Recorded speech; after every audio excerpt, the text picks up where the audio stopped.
will never forget the smiles on their faces and the joy in their voice as I entered the nursing home. As a camp counselor, one of the most incredible things was to watch young people transform each day of camp. The squeals, the hugs, and the laughter still resonate in my heart from those hot summer days in New Orleans. I've given you little snippets of volunteer work that has impacted my life forever. I'm hoping that after you listen to this speech that you'll be persuaded to open your heart and become a volunteer. The catalyst that started my love for volunteering was the nursing home visits I would go on at a very young age. It opened my eyes to how much of an impact I could make in someone's life simply with a card and a smile. As a little girl, I would volunteer to be a part of our church outreach that went to nursing homes. I would make cards covered with glitter and stickers to give to the elderly. I would hand deliver all the cards along with a lot of hugs.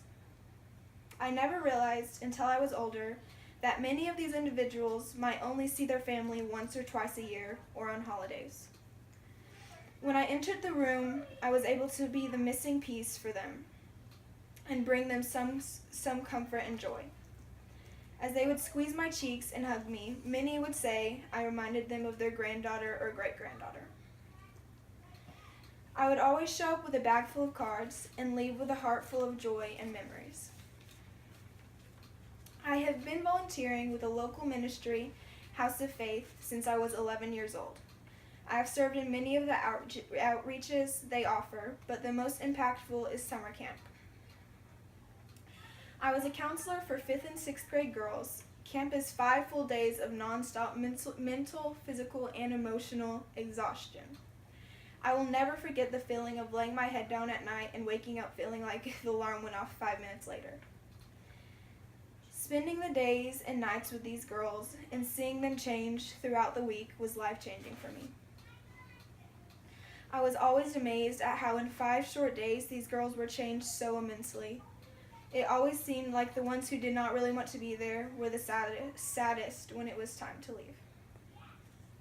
I will never forget the Wednesday night my youth pastor told us about a mission trip opportunity in New Orleans with a ministry called Jesus Project Ministries, located in the neighborhood of Holly Grove. As he began to talk about the work we would be doing there, a fire was lit inside of me. Nothing about this trip sounded easy, but I knew I had to go. And I would do whatever I needed to get there. After many garage sales, bake sales, and t-shirt sales, we were on our way.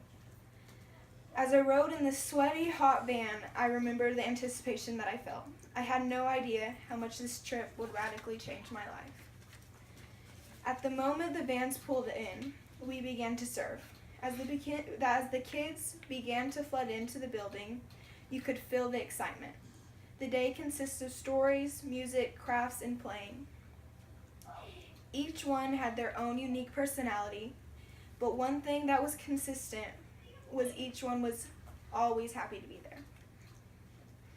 My favorite part of the day is when we would all get together to worship. This gave each child an opportunity to forget about their circumstances. Every evening, a vital part of what we did was walking the neighborhoods of Holly Grove to invite kids and families to the outreach.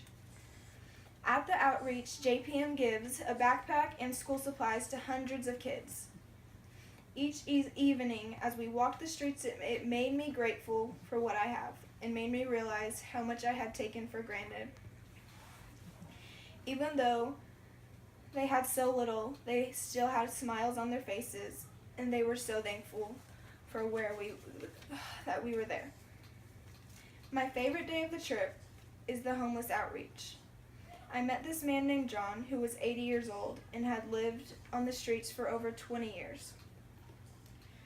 As we were visiting, he began to tell me his life story. I thought that I was there to comfort him and help him, never knowing the wisdom that would flow out of his mouth. I went into this trip thinking I was going to impact their lives, but in reality, they were the ones that impacted mine. Organizations like House of Faith would not be able to operate without volunteers. Volunteers help organizations meet their missions by providing free labor. According to the March 2014 issue of Psychology Today, volunteers are happier and healthier than non-volunteers. Volunteering helps you develop strong relationships and gives you a sense of purpose. It also looks very good on your resume.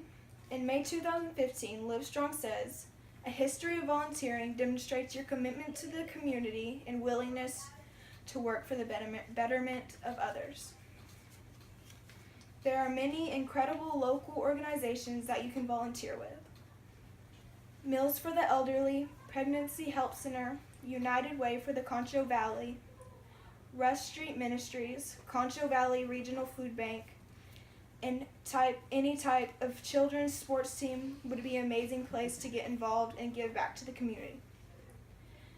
I'm going to give you contact information from just a few that I have personally worked with. At House of Faith, you can contact Haley at 325-486-8637. At Habitat for Humanity, you can talk to Vanessa at 325-655-7335. At Freedom Fellowship has a food pantry. If you are interested in helping there, talk to Wes at 325-227-4121. All of these ministries would love to have your help. I have had experience volunteering with children, with the elderly, and with the homeless. Each time I volunteer, it is physically and emotionally challenging, but the reward is priceless.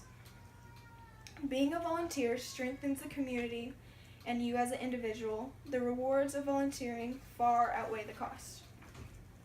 I hope that these stories I have told you and the facts that I have presented, that you would consider taking a few hours out of your week and volunteering.